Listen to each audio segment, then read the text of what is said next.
I trusted my mother with my life. Literally. Every pill she handed me, every vitamin, every special supplement she insisted would make me feel better, I took them without question. Because that's what you do when you're sick and your mom is taking care of you, right? Except my mother wasn't trying to make me better. She was trying to keep me sick. I'm still processing this.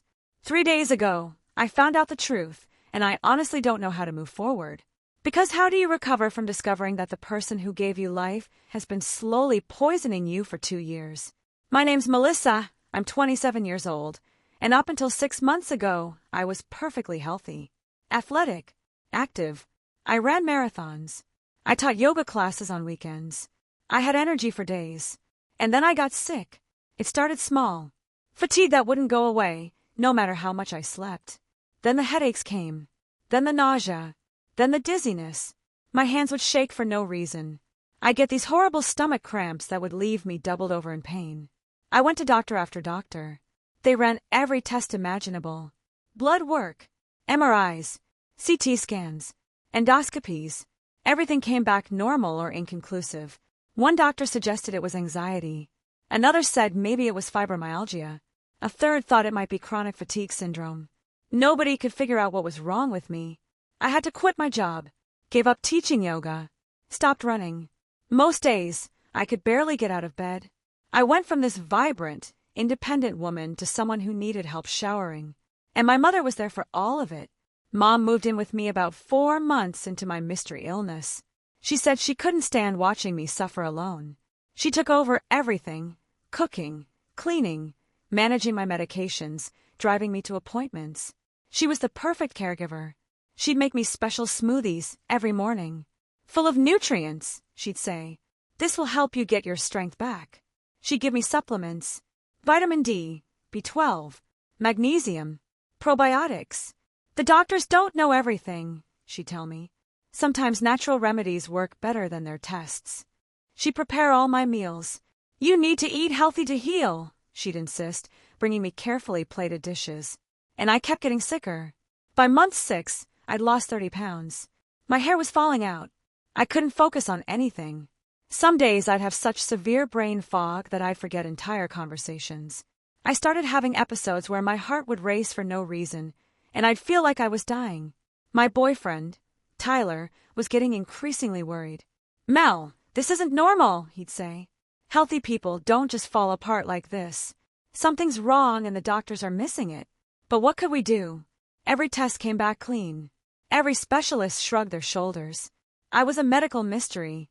Then 3 weeks ago, something weird happened. My mom had to go out of town for a few days. Her sister, my Aunt Linda, had fallen and broken her hip, and Mom needed to go help her out. She didn't want to leave me, but I insisted I'd be fine. Tyler would check on me. I've prepared all your meals, Mom said, showing me the containers in the fridge. And here are your supplements for each day.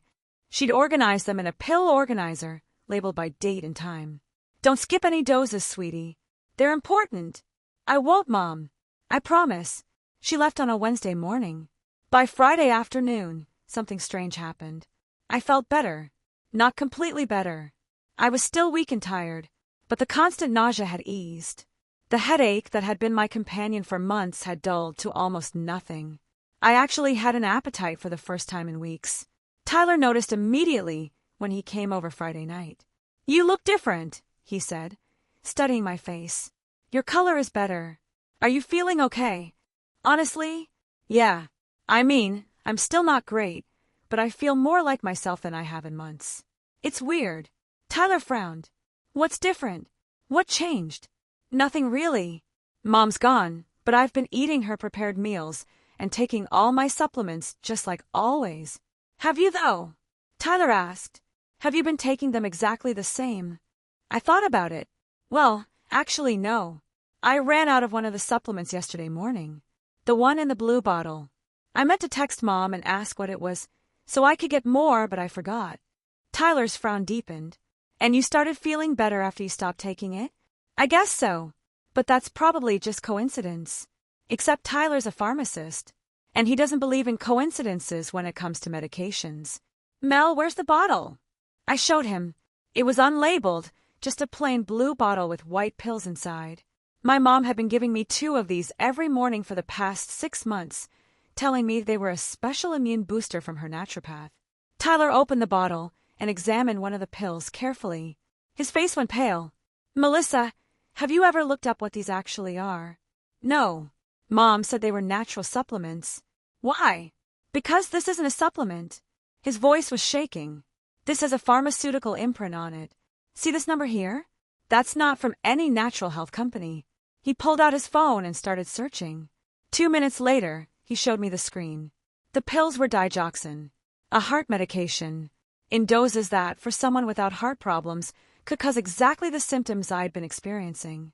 Nausea, fatigue, heart palpitations, confusion, vision problems. All of it. Why would Mom give me heart medication? I whispered, "I don't have heart problems." Tyler's jaw was clenched.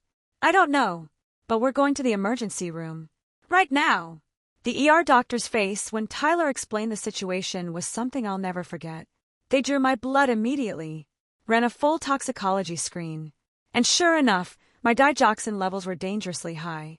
High enough that I could have had a heart attack or stroke at any moment. "How long have you been taking this?" the doctor asked. 6 months. My mother's been giving it to me." "Your mother?" The doctor exchanged a look with the nurse.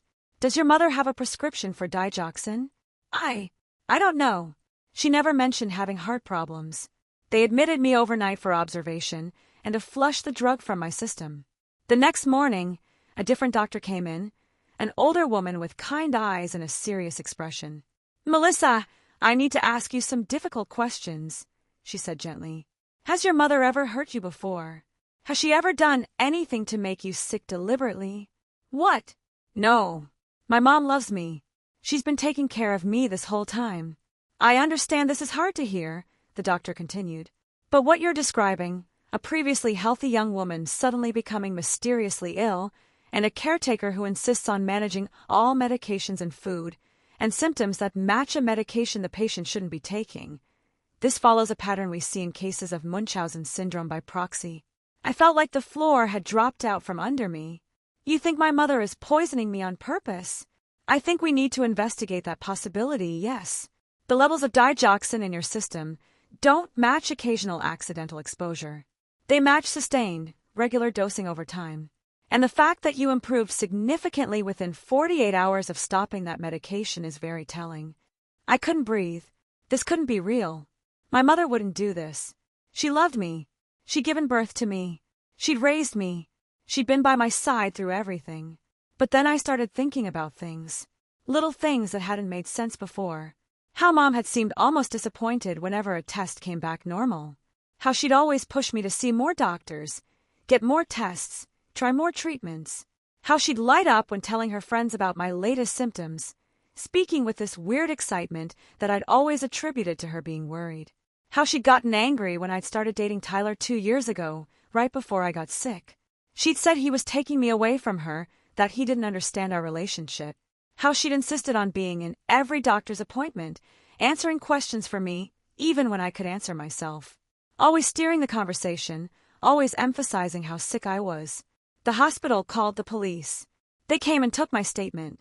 They collected the pills Tyler had brought in.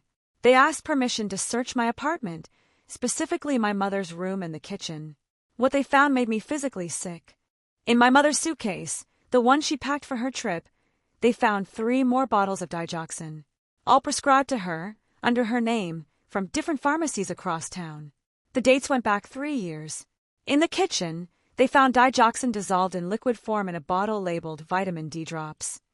In the freezer, they found contaminated food, meals she'd prepared for me that tested positive for crushed pills mixed into the sauces and soups. My mother had been systematically poisoning me for 6 months, maybe longer. The detectives told me they were going to bring her in for questioning when she returned from my aunt's house. They asked if I wanted to be there. I said yes. Watching my mother's face when they arrested her is an image that will haunt me forever. She didn't look shocked. She didn't look scared. She looked annoyed, like she'd been caught doing something mildly inconvenient rather than literally poisoning her own daughter. "Mom, why?" I asked. I needed to hear her say it. "Why would you do this to me?" She looked at me with these cold eyes I'd never seen before. You were leaving me, she said simply. You had Tyler. You had your job, your friends, your life. You didn't need me anymore. And I couldn't. I couldn't be alone again. So you made me sick? You poisoned me, so I'd be dependent on you. I took care of you, she said, and there was this eerie calmness to her voice. I was there for you every single day. I made sure you ate. I managed your medications.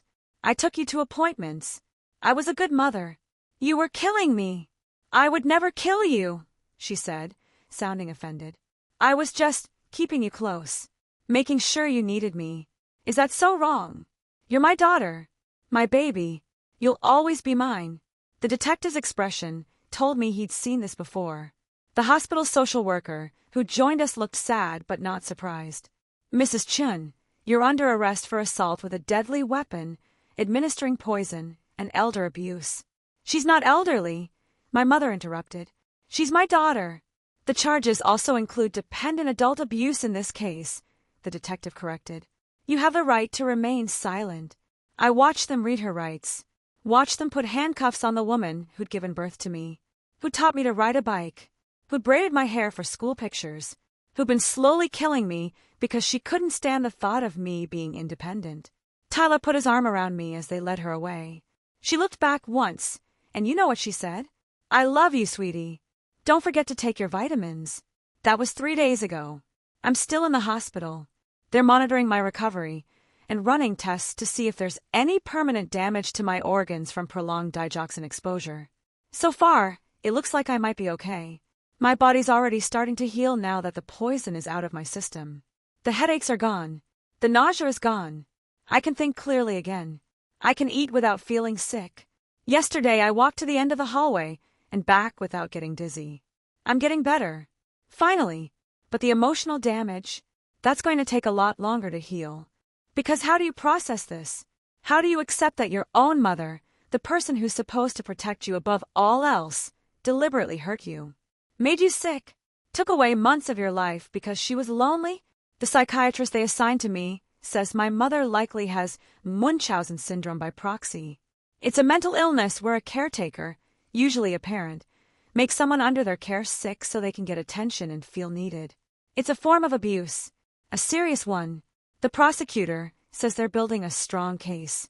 They found evidence that my mother had done something similar to my grandmother before she died 5 years ago. Grandma had supposedly died of heart failure, but now they're looking into whether my mother had been giving her digoxin too. My father, who divorced my mom when I was 10, called me yesterday. He was crying. He said he tried to get custody of me back then because he thought my mother was too attached and not mentally stable. But he couldn't prove anything, and the courts gave her custody. I should have fought harder, he kept saying. I knew something was wrong. I knew it. Tyler hasn't left my side. He blames himself for not figuring it out sooner, even though there's no way he could have known. He's a pharmacist, not a detective, and my mother was careful. So careful. My Aunt Linda called me this morning.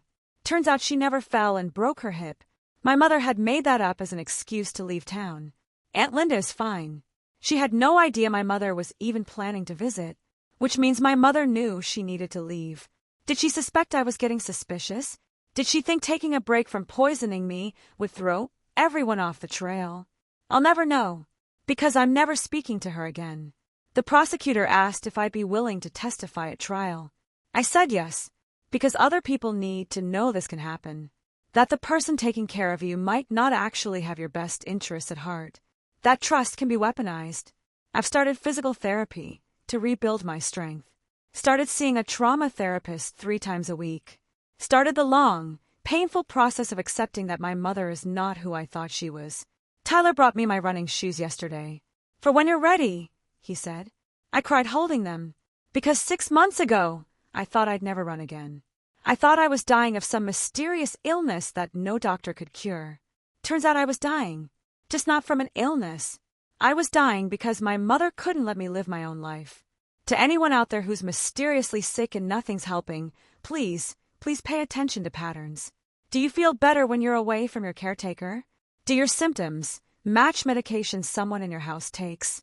Does someone seem overly invested in keeping you sick? Trust your instincts. Question everything. Don't assume that someone loves you just because they're supposed to. My mother was supposed to love me. And maybe, in her twisted way, she did. But love that hurts you isn't love. It's control. It's abuse. And it almost killed me. I'm Melissa. I'm 27 years old. And I survived my own mother. Now I'm learning how to live again. One day at a time. One step at a time. Without the medicine that was never meant to help.